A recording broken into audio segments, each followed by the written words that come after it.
Existe um padrão espiritual que se repete na Bíblia e também no nosso tempo. Quando alguém está perto de romper, o ataque muda de nível. O inimigo não tenta apenas derrubar a pessoa. Ele tenta confundir, atrasar, desanimar e desviar. Porque rompimento é avanço, e avanço gera mudança real, e mudança real incomoda o reino das trevas. Por isso, hoje vamos identificar as estratégias mais usadas contra quem está prestes a crescer. Mas atenção, este estudo não é para gerar medo, e sim discernimento. A Bíblia nunca nos chama para viver paranoicos, e sim vigilantes. Jesus ensinou que devemos observar os sinais e vigiar com sobriedade. Quando você entende a armadilha, você para de cair nela. E quando você para de cair, o caminho abre para o rompimento acontecer. Muita gente pensa que o impedimento do rompimento é sempre algo místico, mas na maioria das vezes, ele vem disfarçado de rotina, cansaço, distração e pressão emocional. O inimigo trabalha com repetição, usando pequenas brechas constantes, e o objetivo é simples: te fazer desistir antes do tempo certo. Por isso, hoje vamos olhar para as Escrituras e trazer isso para o nosso contexto atual. Você vai perceber que essas ferramentas aparecem em histórias bíblicas clássicas. Aconteceu com Israel no deserto, com Elias depois do monte, com Pedro na peneira, com Daniel na pressão e com Jesus na tentação. E, de formas diferentes, acontece com quem busca santidade, constância e propósito hoje. Se você já sentiu que estava perto de avançar e algo travou, este estudo é para você, não para te acusar, mas para te alinhar e te fortalecer. Então pegue papel e caneta, ou abra suas anotações, porque hoje será um estudo de clareza espiritual. Vamos identificar as 5 ferramentas mais comuns que o inimigo usa para impedir o seu rompimento. E para cada uma, veremos exemplos bíblicos e como isso se manifesta nos dias de hoje. No fim, você vai ter um caminho prático para reagir em oração, postura e decisão. Hoje aprenderemos aqui em Códigos da Bíblia 5 ferramentas que o inimigo usa para impedir o seu rompimento. A primeira ferramenta é a distração. Tirar sua atenção do essencial e te manter ocupado com o secundário. Jesus explicou isso na parábola do semeador, quando fala da semente que cai à beira do caminho e o inimigo vem e rouba. A palavra é lançada, mas não cria raiz porque é tomada rapidamente. E quando a palavra não cria raiz, a fé enfraquece. Sem fé, não existe avanço consistente. Repare como isso é atual. Hoje ninguém precisa te perseguir para te parar, basta te manter entretido. Um excesso de tela, de ansiedade, de notificações e de pressa pode virar um deserto moderno. Você até ora, mas sem profundidade. Até lê, mas sem absorver. E aos poucos o coração vai ficando superficial. O inimigo ama a superficialidade porque ela parece vida, mas não sustenta rompimento. Marta e Maria também mostram esse contraste. Uma estava agitada com muitas coisas, a outra escolheu a melhor parte. A agitação não era pecado, mas era uma armadilha de prioridade. Tem gente que se perde fazendo e abandona o ser. O rompimento começa dentro, antes de aparecer fora. Quando a vida interior enfraquece, o exterior também desaba. Na prática, a distração rouba seu tempo devocional, sua constância e sua sensibilidade espiritual. Você começa o dia sem oração, termina sem gratidão e vive no modo automático. E o automático torna o coração vulnerável a tentações, impulsos e decisões apressadas. Por isso Paulo diz para remir o tempo, porque os dias são maus. Disciplina espiritual não é peso, é proteção. A reação bíblica é simples: guardar a palavra e vigiar a mente. Isso envolve rotina, limites e escolhas, tempo de oração, leitura e silêncio. Você não vence distração com vontade, vence com decisão diária. Como Jesus disse, vigiai e orai para não cair em tentação. O rompimento vem para quem mantém o foco quando ninguém está vendo. A segunda ferramenta é o medo, porque o medo paralisa, e paralisia impede avanço. Na Bíblia, O povo de Israel travou diante dos gigantes e esqueceu das promessas. Os espias viram a terra, mas a maioria enxergou mais o problema do que o Deus que prometeu. O medo distorce a realidade e diminui a fé. Ele faz você chamar prudência de espera, quando na verdade é desistência. Nos dias de hoje, o medo aparece como: e se der errado? E se eu passar vergonha? E se eu não conseguir? Ele pode se manifestar como ansiedade crônica e necessidade de controle total. Só que rompimento exige passos de fé, e fé inclui risco e dependência de Deus. O inimigo não precisa te fazer cair em pecado, basta te manter travado. Uma vida travada é uma vida sem frutificação. Olhe para Josué. Deus repetiu várias vezes: não temas, porque o medo seria o maior inimigo da conquista. A promessa estava de pé, mas a mente precisava ser fortalecida. Em muitos casos, o rompimento não depende de capacidade, depende de coragem espiritual. Coragem não é ausência de medo, é obedecer apesar do medo. Por isso Deus manda meditar na palavra dia e noite. Elias também revela isso. Depois de uma vitória enorme, ele correu com medo e pediu para morrer. O inimigo usa o pós-vitória para te atacar com esgotamento e ameaça. Quando você está cansado, você interpreta a vida de forma errada. Você pensa que está sozinho, que acabou, que não dá mais. Mas Deus trata Elias com cuidado, alimento, descanso e direção.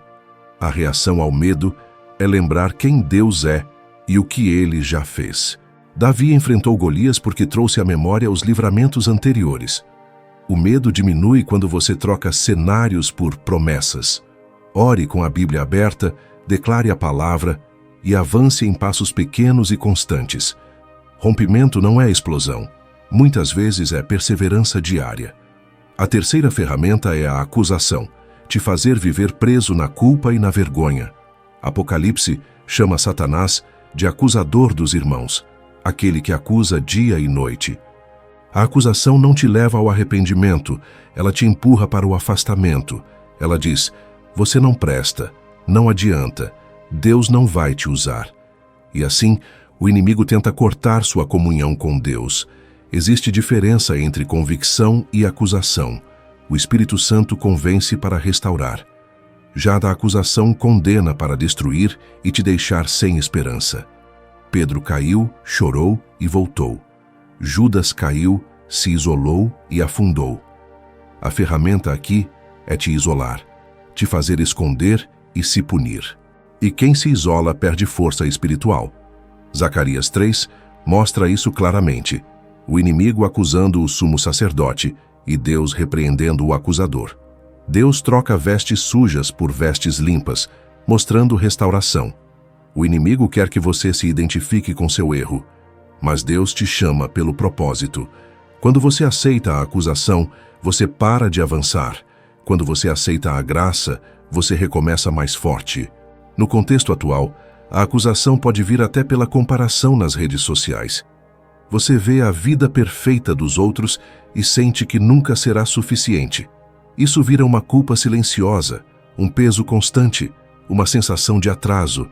Só que Deus não te mede por performance, Ele te transforma por processo. Rompimento acontece em gente real, com cicatrizes e recomeços.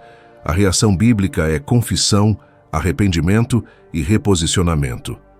1 João diz que, se confessarmos, Ele é fiel para perdoar e purificar. Não negocie com a culpa, entregue a Deus e levante. A cruz não foi parcial, ela foi completa. Quem se apoia na graça anda em santidade e não fica preso no passado. A quarta ferramenta é a tentação que cria pequenos compromissos e vai enfraquecendo a consciência. Sansão não caiu de uma vez. Ele foi cedendo em etapas. O inimigo trabalha por aproximação, levando você para perto do limite. Quando a pessoa percebe, já está longe da direção original. E o rompimento é substituído por ciclos repetidos. Jesus foi tentado no deserto, e as tentações eram sobre identidade, provisão e atalhos. Se és filho, o inimigo sempre tenta mexer com sua identidade primeiro. Depois oferece atalhos, se prostrar e receber tudo rápido. Mas Deus não unge atalhos, Deus unge obediência. Rompimento verdadeiro tem fundamento, não é golpe de sorte. No mundo atual, isso aparece como acordos que parecem pequenos, mentiras, jeitinho, desleixo espiritual. Também aparece como permissividade. Só hoje, não tem problema, ninguém viu. Só que a Bíblia ensina que um pouco de fermento leveda a massa. O pecado não começa grande, ele começa aceito, e o aceito vira hábito. Outra armadilha é quando a tentação vem junto de uma recompensa imediata. Prazer, status, aprovação. Esaú trocou o direito de primogenitura por um prato, porque estava dominado pela fome do momento. Tem decisões que parecem pequenas hoje, mas definem futuros inteiros. O inimigo não quer apenas que você caia, ele quer que você troque destino por impulsos, e isso mata o rompimento. A reação bíblica é fugir do mal e fortalecer o espírito antes da batalha. José não negociou com a tentação, ele fugiu. E Jesus venceu, respondendo com a palavra, não com opinião. Se você quer rompimento, fortaleça a rotina, corte brechas e escolha santidade prática. Deus honra quem decide antes da pressão chegar. A quinta ferramenta é o desânimo.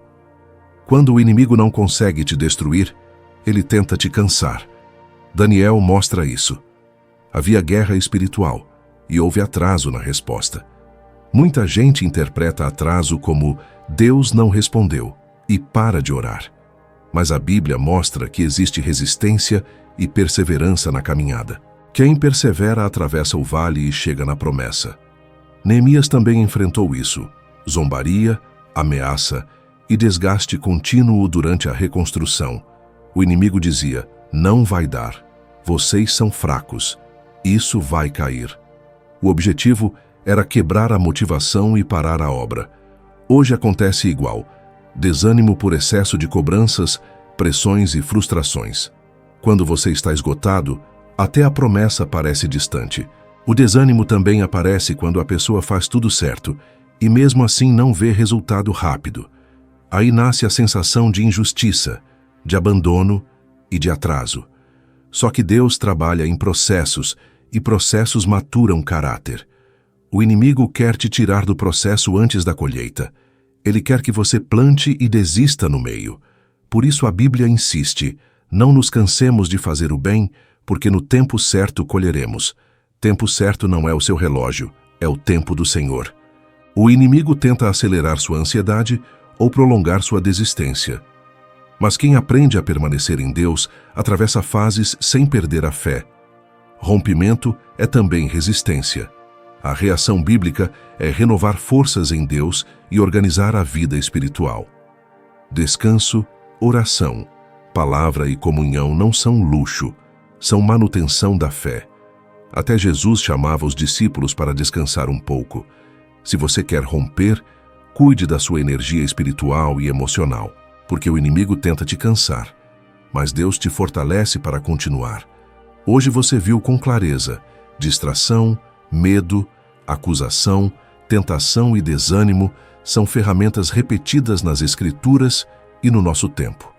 Mas você também viu que Deus sempre dá direção para resistir e avançar.